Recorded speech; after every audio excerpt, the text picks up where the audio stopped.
kick off.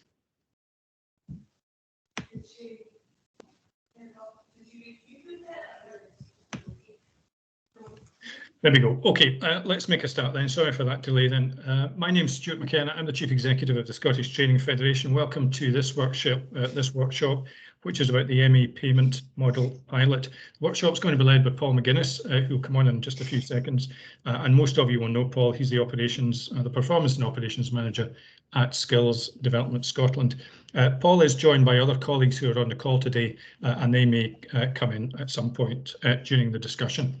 So before I hand over to Paul, just some basic housekeeping items, if I may. If you can keep your microphones on mute, unless you're making a contribution, of course.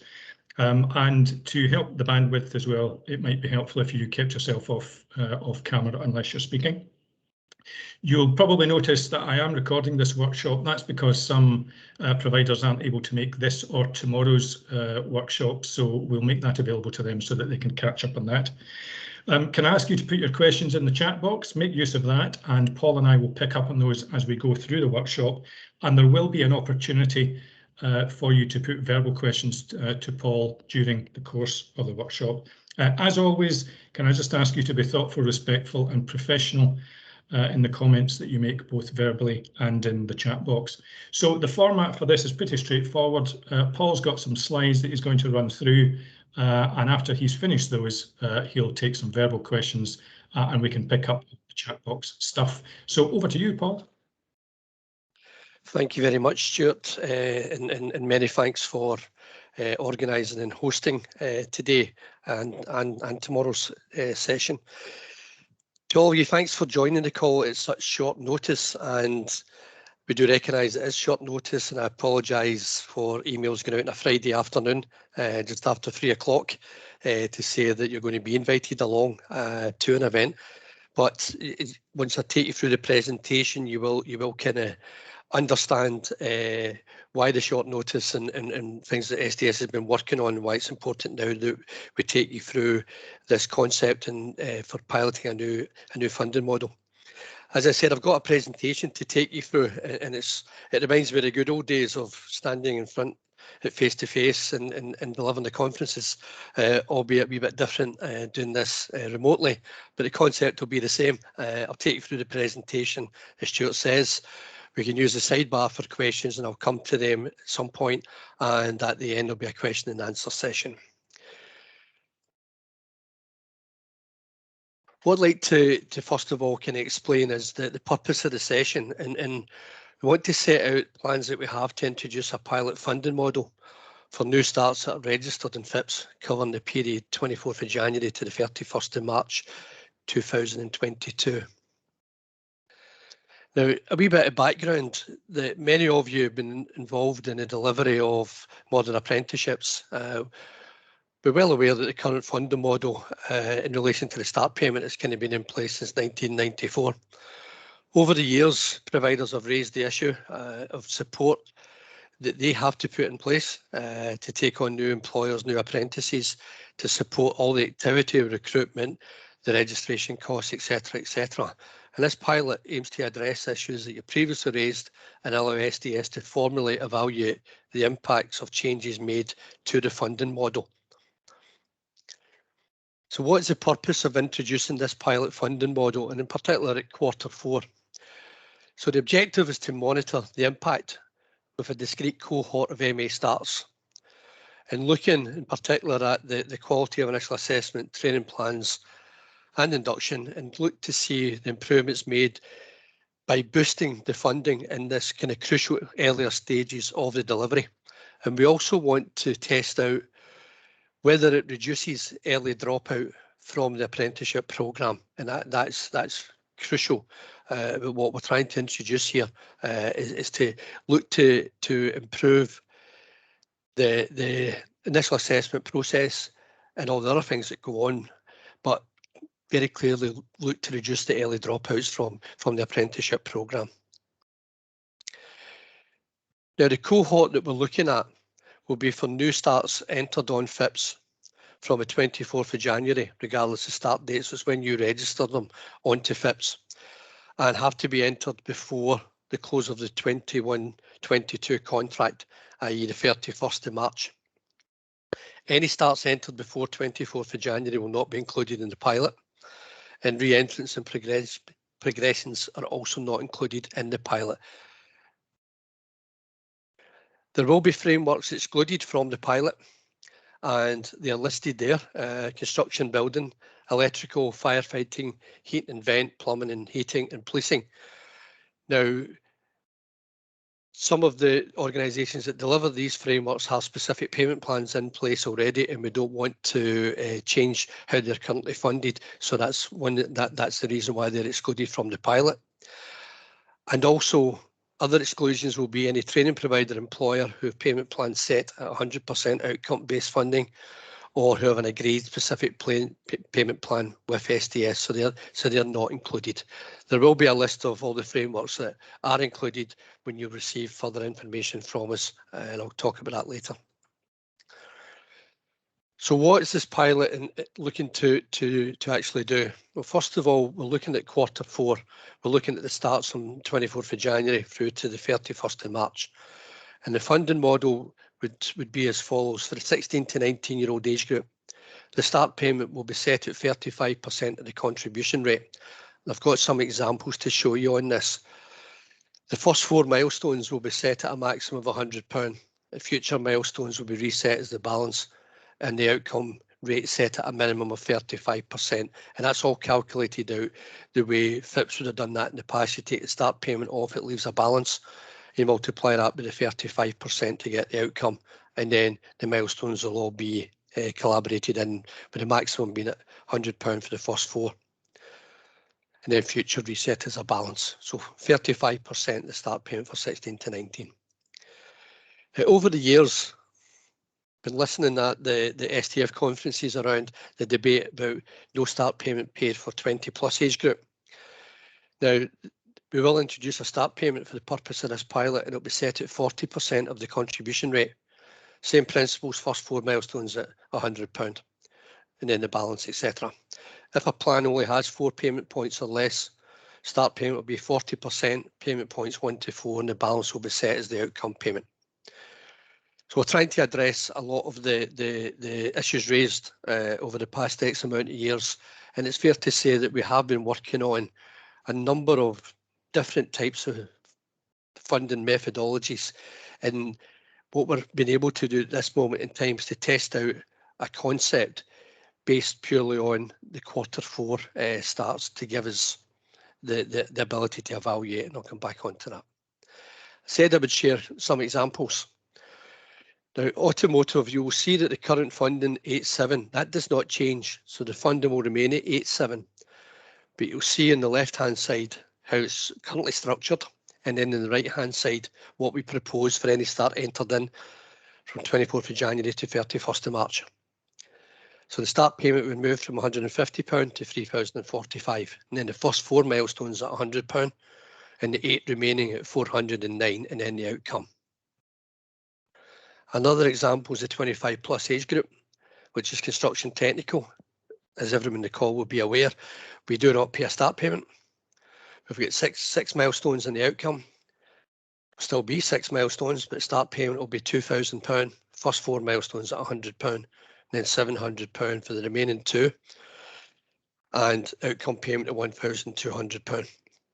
So it's a redistribution of the funding. The funding remains the same, but it's paying the funding in a different way.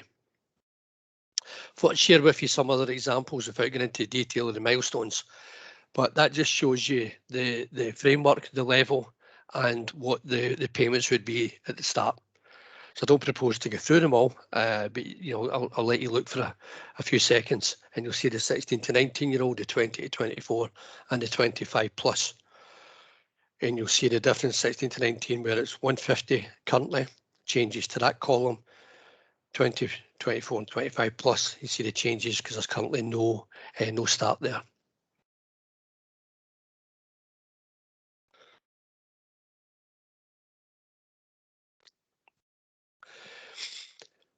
One of the things though that we're having to build in to this pilot is we have to ensure that we build in recoveries in the event that the apprentice leaves the programme early. So what we've attempted to do here is we've got a recovery table, which you can see on the slide. We'll be making checks on an ongoing basis with surveys to confirm that the apprentice is still in training or part of this pilot programme. Leaver information must be accurate and input as and when the apprentice leaves. We'll also be contacting apprentices, either face-to-face if allowed or via telephone, Teams, etc., and the employers to ensure they're remaining on the programme.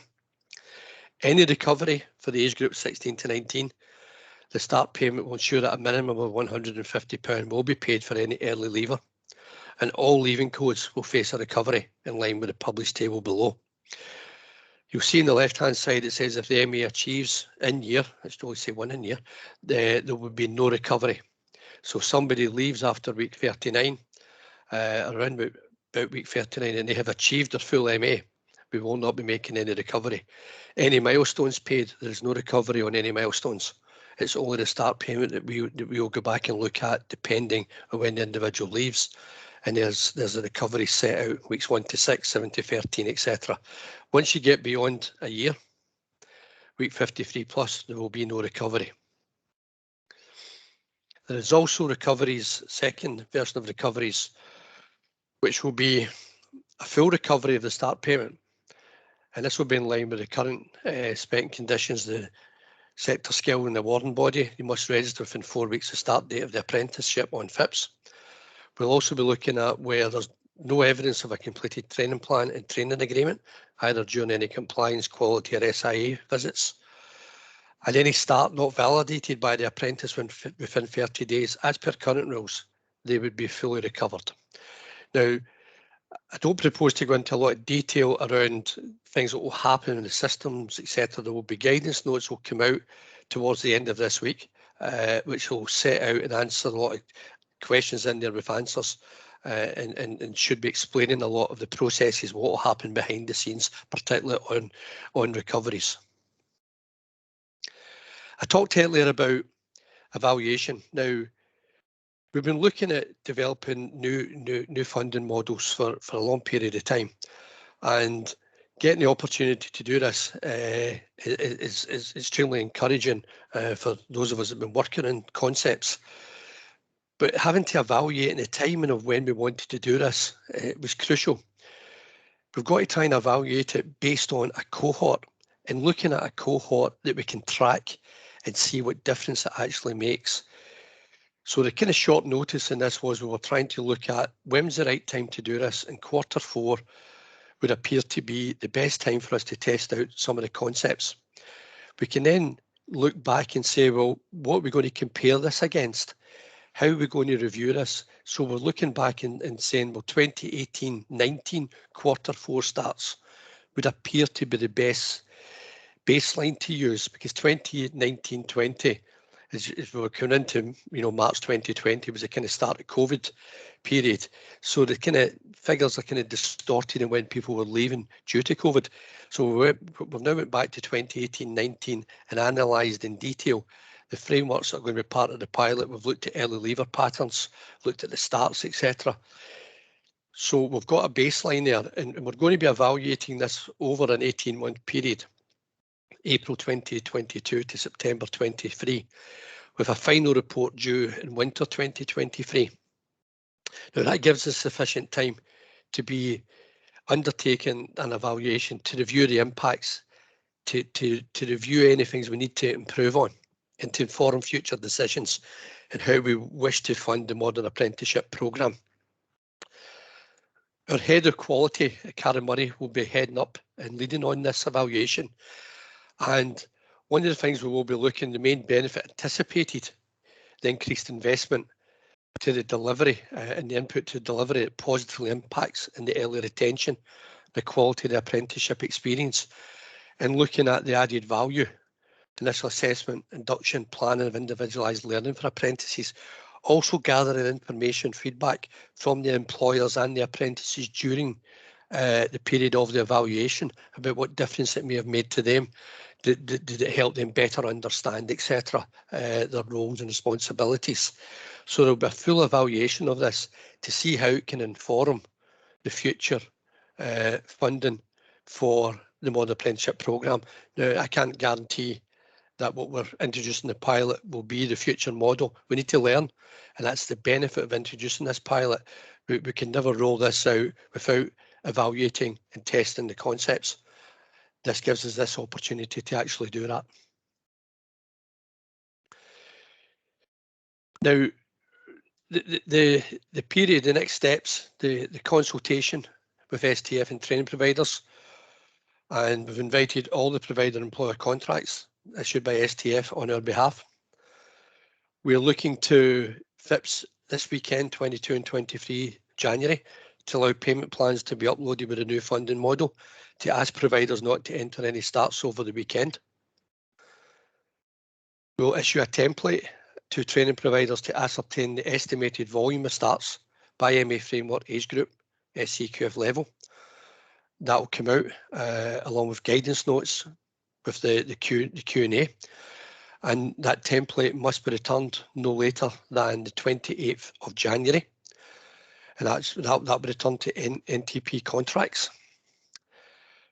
And then around about the 28th of January, once we know all the plans have been uploaded, communication will be issued to the training providers informing them to upload new starts to be registered onto FIPS.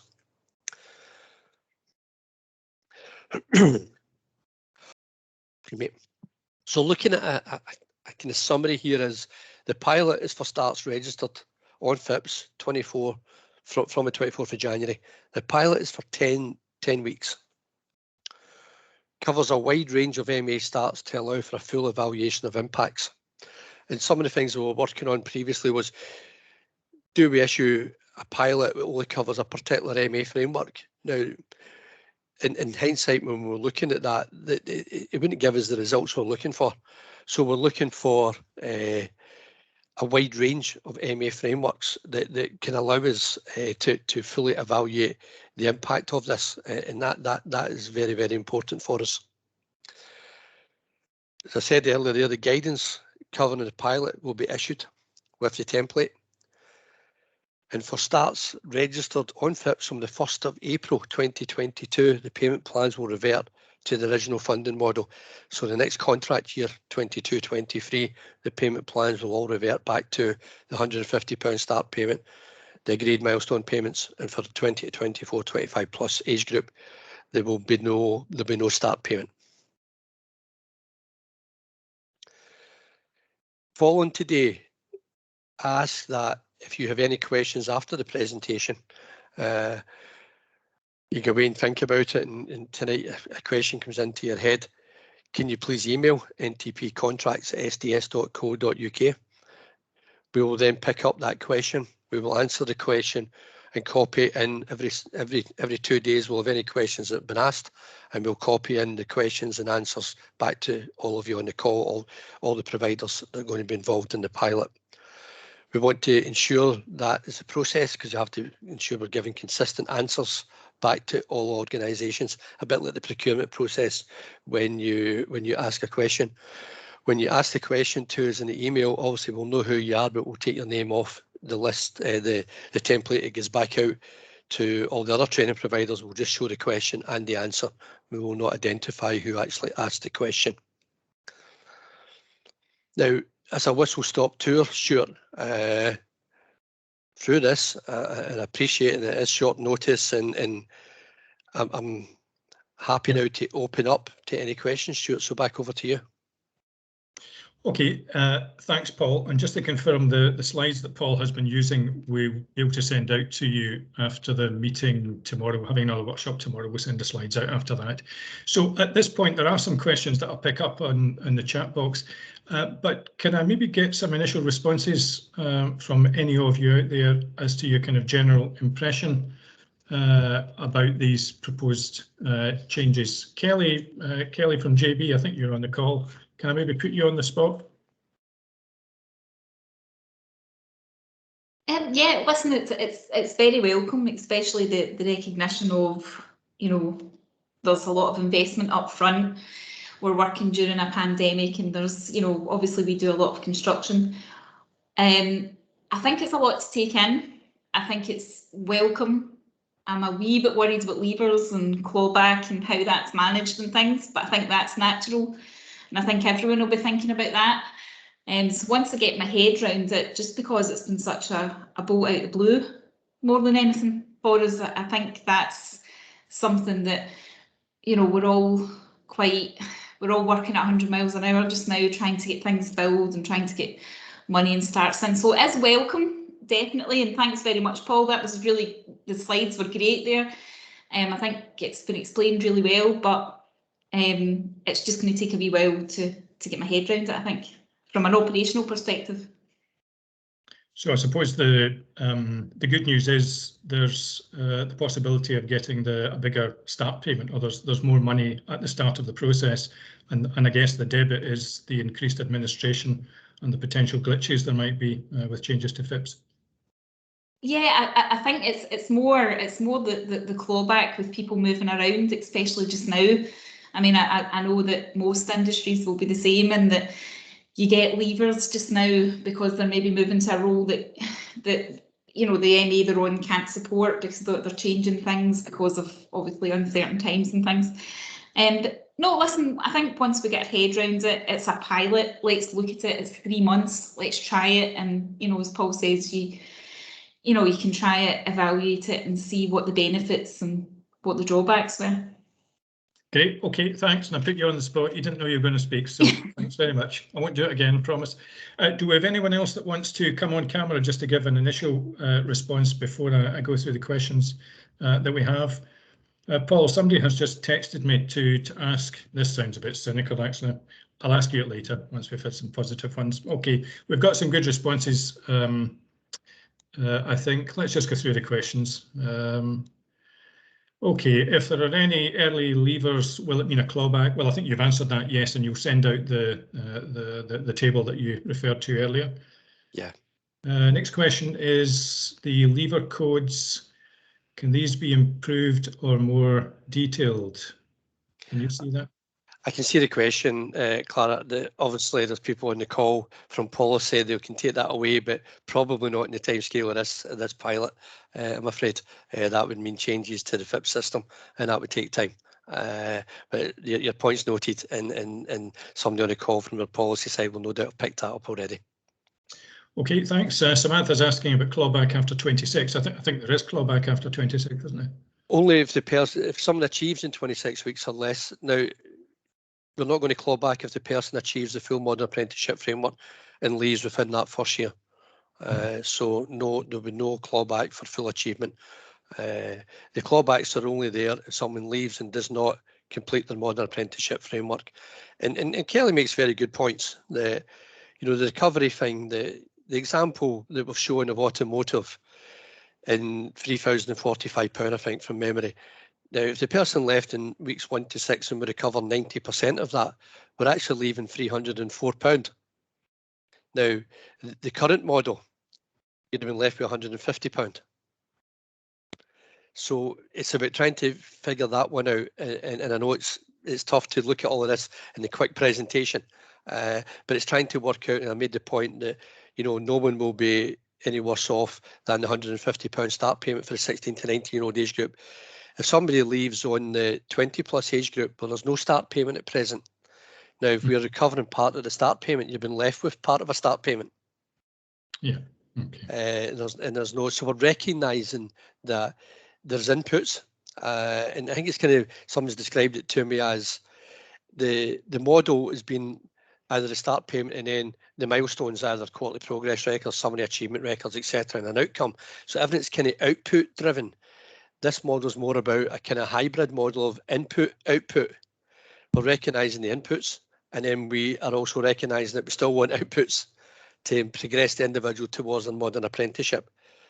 So we're trying to recognise and learn during the pilot, what does this actually mean? But take, the recognition that yes, we do recognise that someone could leave, but it's the timing, and that's why we've built in different percentages at different recovery periods. Okay, that's helpful. Kyle, I think you wanted to come in. If I can, Kyle from GTG.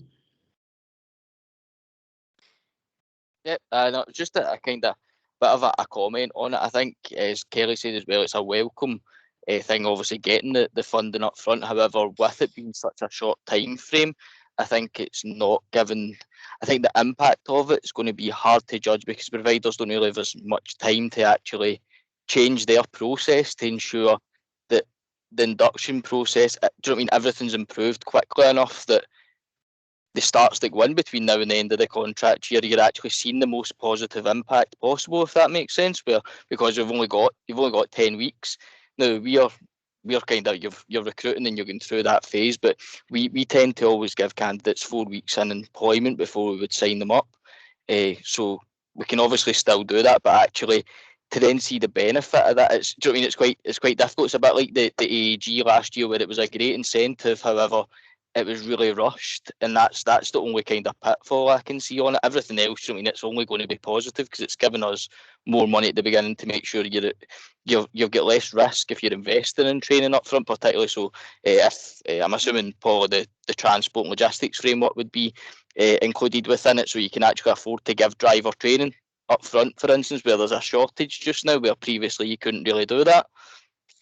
Okay, that's a good point. Kyle, what do you think, Paul? Is it enough time? It's an excellent point, a great observation. Now, as I said earlier, they were trying to recognise some of the concerns, issues raised by providers over the last X amount of years about all the upfront work that they actually have to do at present, which is about, enhancing induction and enhancing initial assessment, using diagnostic tools, etc., etc. Now, many of the providers may already be doing that and getting good results from it. Those that might want to look at the processes, I don't disagree. I'm not going to disagree with Kyle about the timing. It'd be around then, what other things could you put in place that could support the apprentices during that initial period to try to reduce the early leaver dropout? And these are things we would look at and say, well, what did you do different? Because it will take time for some people if they don't already have the tools or the opportunity to change processes. But what additional things can you bring to the table? How could you do more contact with apprentices at the outset to ensure that they're settling in, etc.? So there'll be things that you'll be able to use as evidence for the evaluation to say this is what we attempted to do to try to improve the retention and to improve. We will try and look at initial assessment induction, but you may already have a very good one. But it's what additional things can you bring to the table?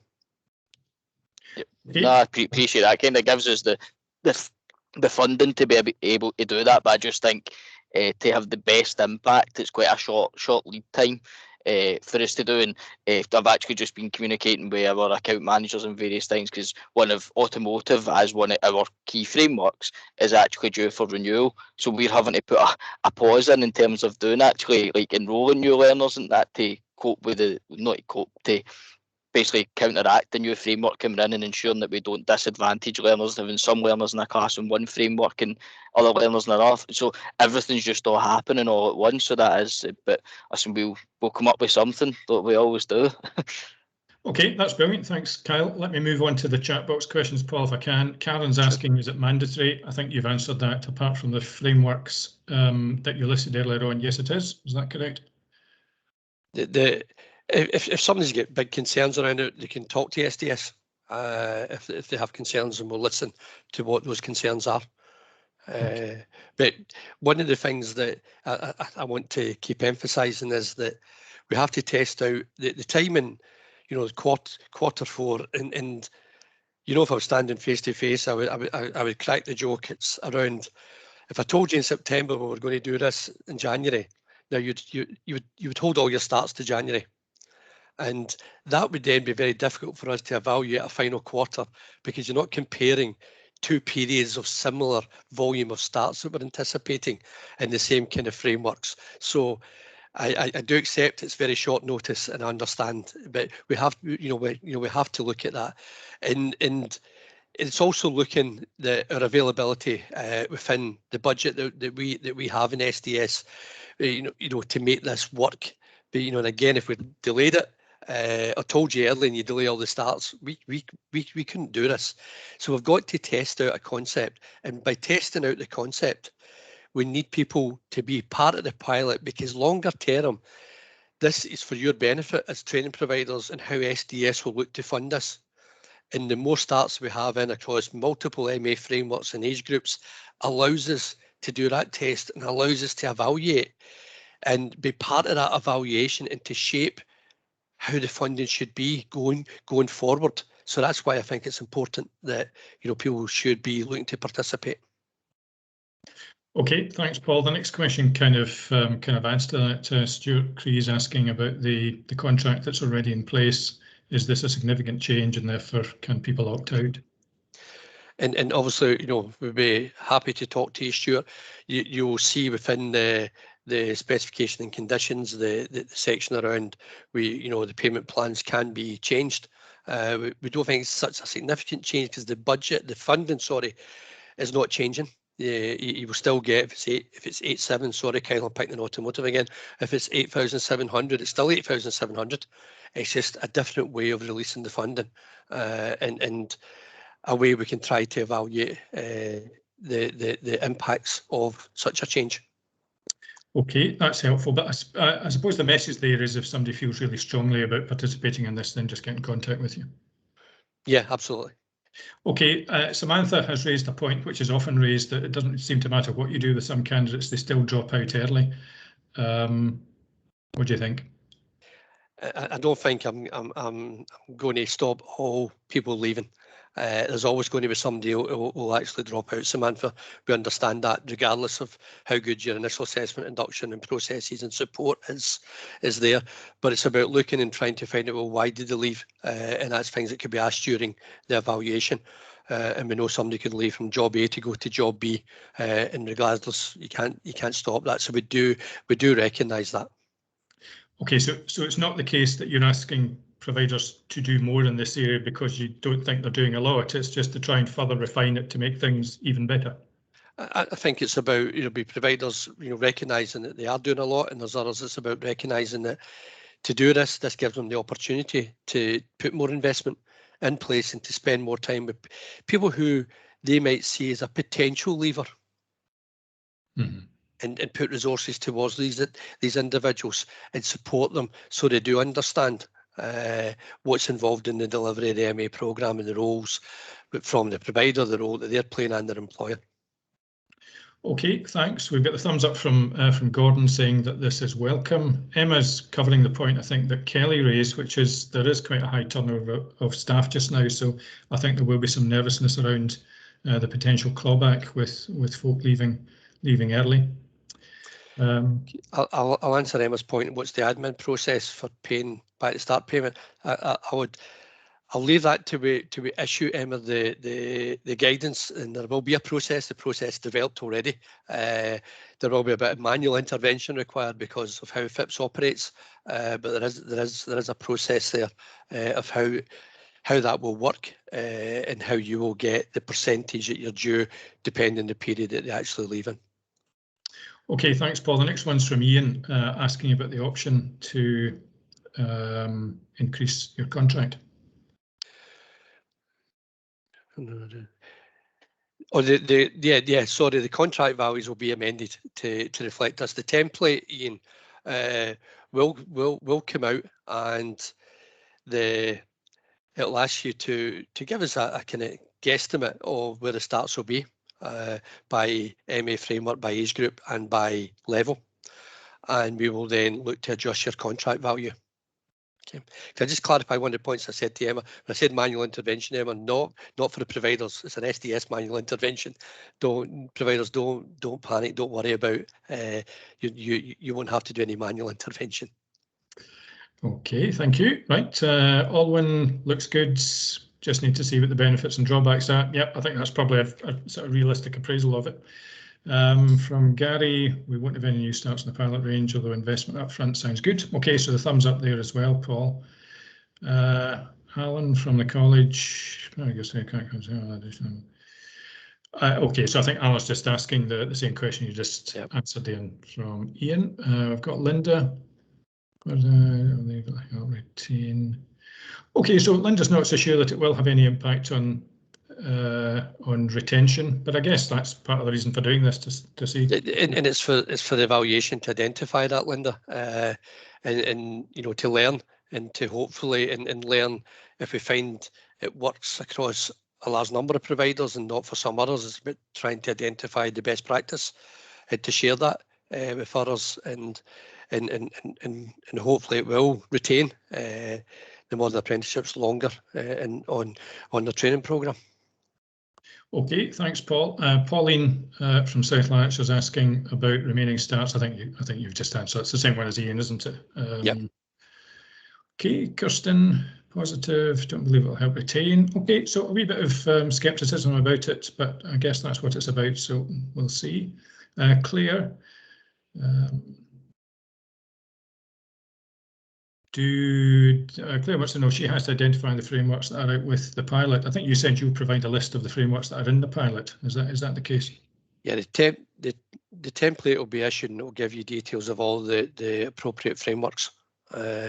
So it's a bit like the volume bid document, except not by occupational group. It will be by MA framework, and we ask you to predict January, February, March, and the framework level and age group. And that's to allow us to look at how we would change the contract values and to ensure you get sufficient money within the contract to make your claims or to register, first of all, the starts on PIPs, etc. Okay. Linda's again making this point that no matter what you do, some folk just leave early. I think we appreciate that.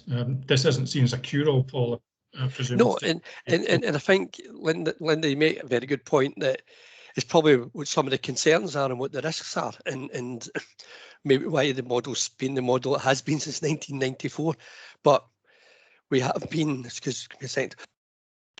we have been over the years challenged at STF conferences about the funding, challenged about the inputs up front from the training providers.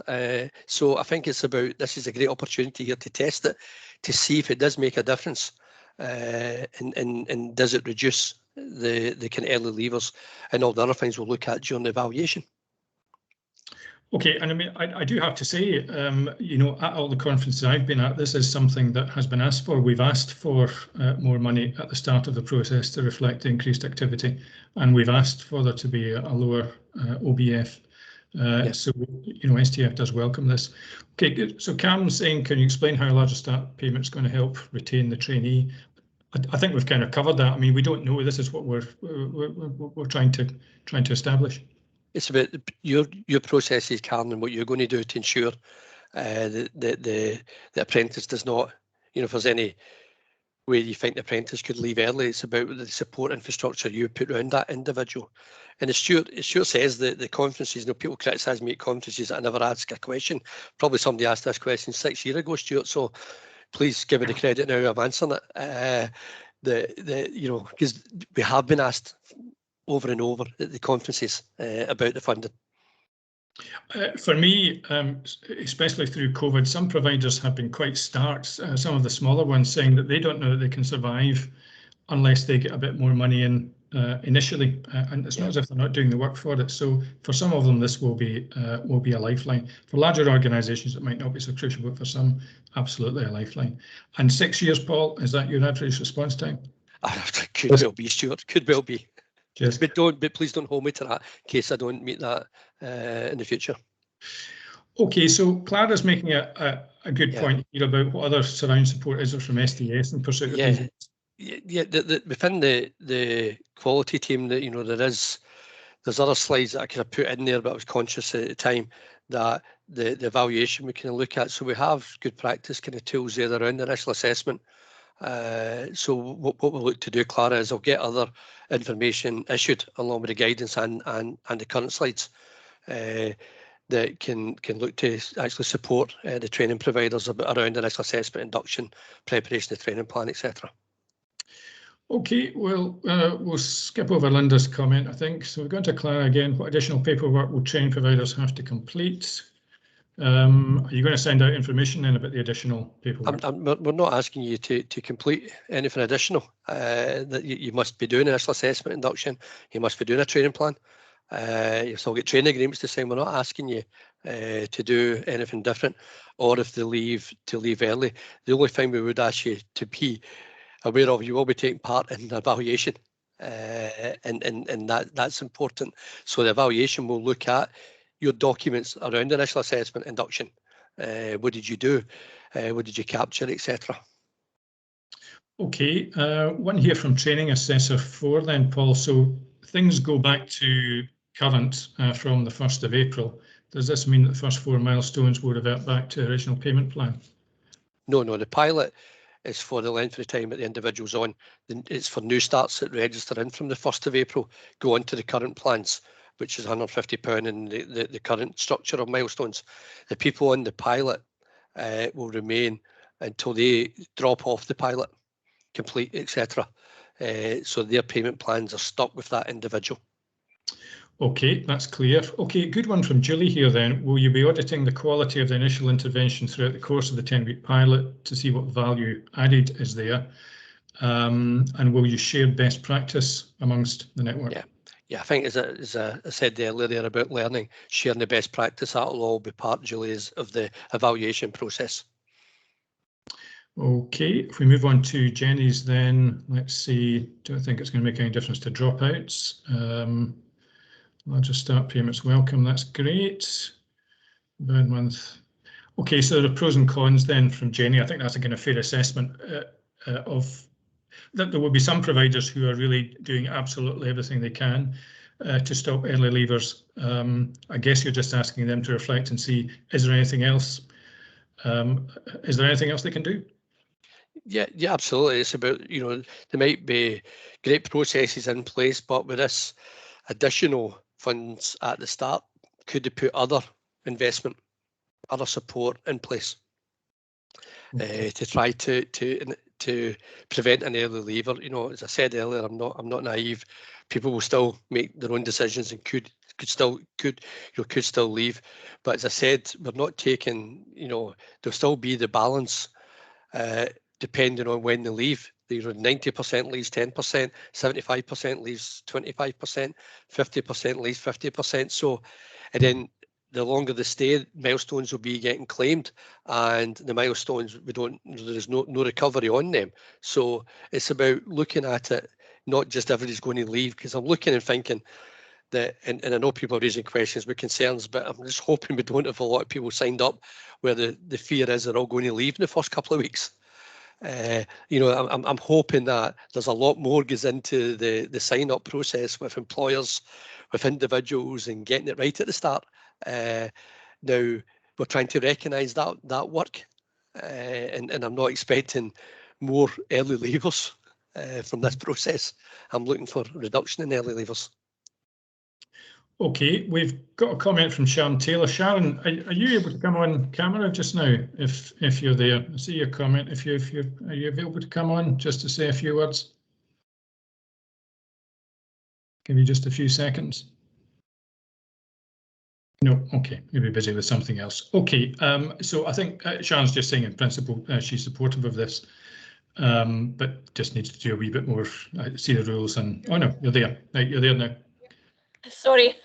No, that's okay. I was putting you on the spot. I just thought you and I have had conversations around this general area. I just wondered if the ability to draw down more funding at the start of the process, if your initial response is positive or negative or what? Initially very positive, because again, like every provider, 3 months you're being paid in arrears, and we've got unfortunately 2 leavers this week who are just due their first milestones and mental health issues, decided not to continue. So all the resources that we've put into those candidates unfortunately is lost, and that's including advertising on Indeed, paid advertising, I might add, not free advertising. So it's a bitter pill to swallow. So if this is going to make a big difference initially, then absolutely welcome. It's a complete breath of relief.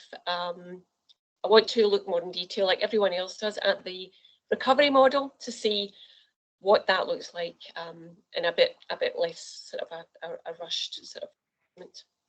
Yeah. And can I maybe just ask you a general question? Are you super busy at the moment? Have you got a lot of other stuff to do, and therefore kind of changes to FIPS it's not an ideal time? No, well, we're a small provider, so we're extremely busy. all the time, but most of our sort of things that we're doing within the office is trying to fill vacancies, which is a big challenge at the moment. So there's a lot of vacancies out there that I think us and other providers cannot fill because of the lack of young people willing to come into this industry. So it's childcare I'm in, for those who don't know, and the industry is on its knees right now with people isolating, people off with COVID, people off with long COVID. So we could probably make a killing on older candidates if we were paid better funding for them. And that's been a long-term issue, but we will continue to hopefully look for parity on that at some stage later on. Loads of people who are beyond 25, 30, 40, and I've taken a few hits this year already by swapping spaces to try and help employers out and meet my contract as well. But there's only so much I can do. Otherwise, I'm just a busy fool, not making enough money. All right. Okay. Thanks for coming on camera to say that. Then that's great. Yeah. Thanks, Sean. Can I just make a wee point, Stuart? When you talk about FIPS changes, there's no real change to FIPS. The only change is the payment plan. The payment plans will still be in there. It's just structured differently, and that's all done by SDS. So when a provider goes in and they put, I'm going to sound dead knowledgeable here, and I've not got a clue what I'm talking about. When they put the assignment in to FIPS, it put the qualification into FIPS, the framework, etc. It attaches that payment plan. Right. So the providers don't need to be worrying about anything. That payment plan will be attached to that individual. So just be like they were doing normal. They put it in, the payment plan's there. Okay, so well, I'm showing that I don't deal with FIPS either, so there's not a great deal of extra activity that providers have to do in relation to this. No. All right. Okay. Well, that's great. Okay. So apologies for me misleading people. Okay. Amanda, I think somebody was trying to ask a question in the background, I think. Oh, right. Yeah. It was still, yes, Paul, sorry, it was still myself, Sharon Taylor here. Yeah. I put a question on asking, we've got a few people to input to FIPS this week. Would it be, the right thing to do to wait until Monday, or should we just go ahead and put them on just now? I think we're looking for scale here with a pilot. I would say leave them till Monday, Sharon. Right, that's fine. I'll do that. That's perfect. Thank you so much. Okay, thank you. Okay, thanks, Sharon. Thanks, Paul. Okay, Amanda's asking about whether it's appropriate to compare the NL leavers data from 2018-2019. Well, funnily enough, yes, because when they've left the programme in that first year, if you started in the final quarter of 18-19, so January to March, you'd have left before the following March. So the first year would either be the end of January 2019, sorry, January 2020, February 2020, just get into March 2020. So COVID, didn't, I always remember my last day in the office in SDS was the 12th of March 2020, and it was a Thursday. Don't you look up in the calendar? It's stuck in my brain. So looking at 18-19, by the time COVID was kind of impacting, that's why we're not going to look at 19-20, but we've looked at when people were leaving, because we're leaving just before COVID really impacted. So when you're looking at, when somebody starting in January 2019, they'll have left by January 2020. So COVID wasn't really known. So we have kind of looked at that in kind of detail, and we'll look at, number of different scenarios to actually review when people leave. Okay, thanks, Paul. An interesting one from Zoe then. She's saying they won't have any new starts from January to March this year, so the pilot won't be applicable to them? Unfortunately, Zoe, yes, that is the case. And again, it's back to we had to select a period, and Q4 was the best timing for us. And if you're not looking to have any new starts, unfortunately, you won't be able to participate in the pilot. Okay, Gordon's asking about 25 plus. I think you've just confirmed. Yeah, it's all age. Yeah, it's all age. Yeah. Okay, Caroline, as the changes being made to this contract year, what impact will it have on our contract if we go over contract value? Caroline, don't worry about that. The contract values, you won't be able to go over them. We'll amend the contract value to reflect what it is you actually require. Okay, and Sharon, that's the comment that you just answered. Lever codes, can these be improved? Yeah, we talked about that earlier there, and policy will take that point on board, and I think that's a wider discussion with the network, Stuart, around lever codes and the future lever codes will be there in FIPS. So I'll leave that to Mary Donnelly, leads on the policy side. So I'll leave that to Marie, and that could be further down the road. That could be a year away. Oh, not 6 years then, just a year away. So Marie's just a year away. So. Marie's far better at answering things than I do. Okay, Ria makes a good point, step in the right direction, but of course contribution rates are low. So I mean, this isn't a change in contribution rate. So you can be the judge that Ria made a good point. Right. I'll say yes, Ria, very good point. But no, yeah, I take the point on board, Ria. Okay, I see someone's got their hand up, so let me just see who that is. It's David. David, do you want to come in? Yeah, Stuart, I think it's just to back up Ria on the contribution rates. As a training provider in Scotland and having apprentices in England, the difference financially to us is approximately £10,000 per apprentice, opposed Scotland to England. So yeah, I think I would agree with Ria that the contribution rates need to be more in line. And sure, the point's well made. STS has got long-term plans to look at the contribution rates, and that obviously all fits in with budgets, etc. I'll have a debate with you one day on the English model. It's not for today, but I always criticise England in the sense that maybe their rates are far too high, but they're not rates, remember. But I'll have a wee chat with you, Stuart, on that. Right, okay. David, thanks. I mean, it's one of the things STF does, is constantly raise this with the Minister. I mean, we absolutely need an increase in the budget, and the STF board meets tomorrow to discuss this again, to try and come up with some ideas as to how we can prize some extra cash from the Minister. But obviously, that's not concerned with this particular this pilot. Okay, Carolyn's the next one. £150 payments by 30 current payment plan with 4.5. Paul, can you have a look at that question? Yeah, I think it's just with the contract value be amended. I'm hoping, Caroline, that's what you're asking. The answer is yes. Okay.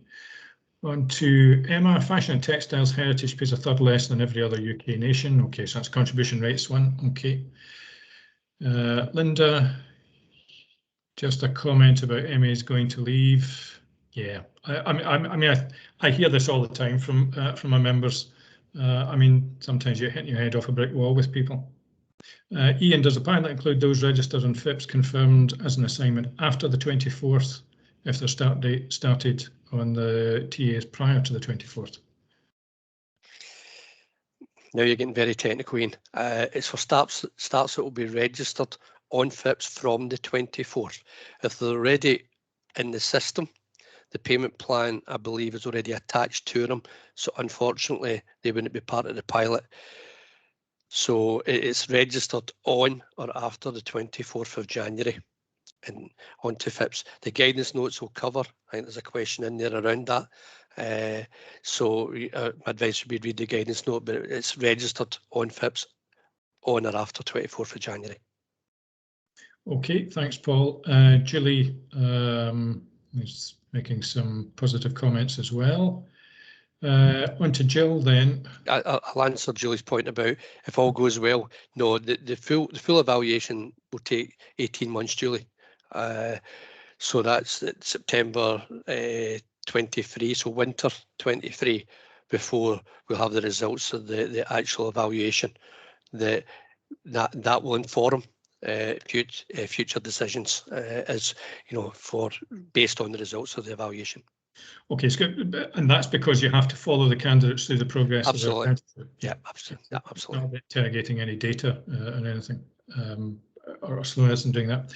Okay, on to Jill. We've already used up all our starts and the process of requesting additional starts. If they are requested and approved during the pilot, will they be included in the pilot? Yeah. The answer is yes, but you need to go through the process to request additional starts. We'll follow our current guidelines, which is, talking to other people in operations about the provider. Is there any issues with the provider? Is there any improvement notices? Is there any performance issues? But as long as you meet all that criteria, if you request additional starts, yes, and they will be included in the pilot.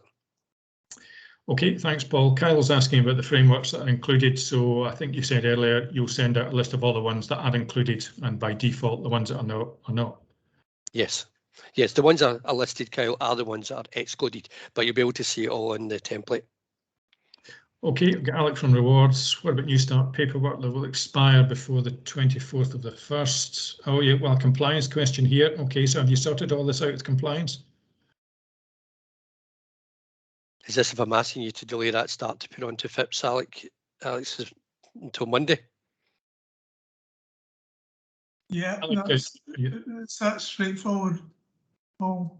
Yeah, okay, we'll cover that in the guidance and we'll ensure compliance. We'll look at that. I do understand what you're saying there. Yep. Okay, and from Nicole, what if the employer makes the MA redundant? They obviously become a lever, Nicole, and I think Nate keeps stressing, we look at the recovery table, have a look at the recovery table and look and see if you're taking a 16 to 19-year-old on, you'll be getting no less than that £150 start payment, but you could be, depending on when they leave and what the percentage of that recovery is, and then you'll have claimed milestones as well. In the older age group, you wouldn't have had a start payment. So if you never made a claim for any milestone and somebody left after 26 weeks, then you wouldn't get any payments.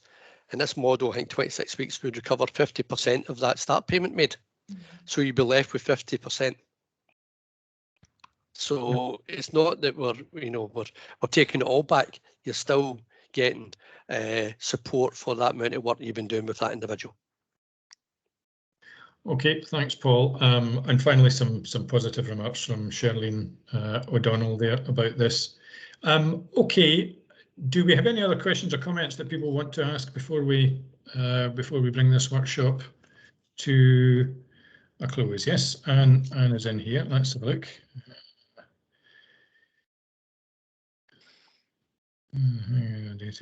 Okay, well, that's quite a long question there, Paul, about analysis. I would expect nothing less from my good friend Anne.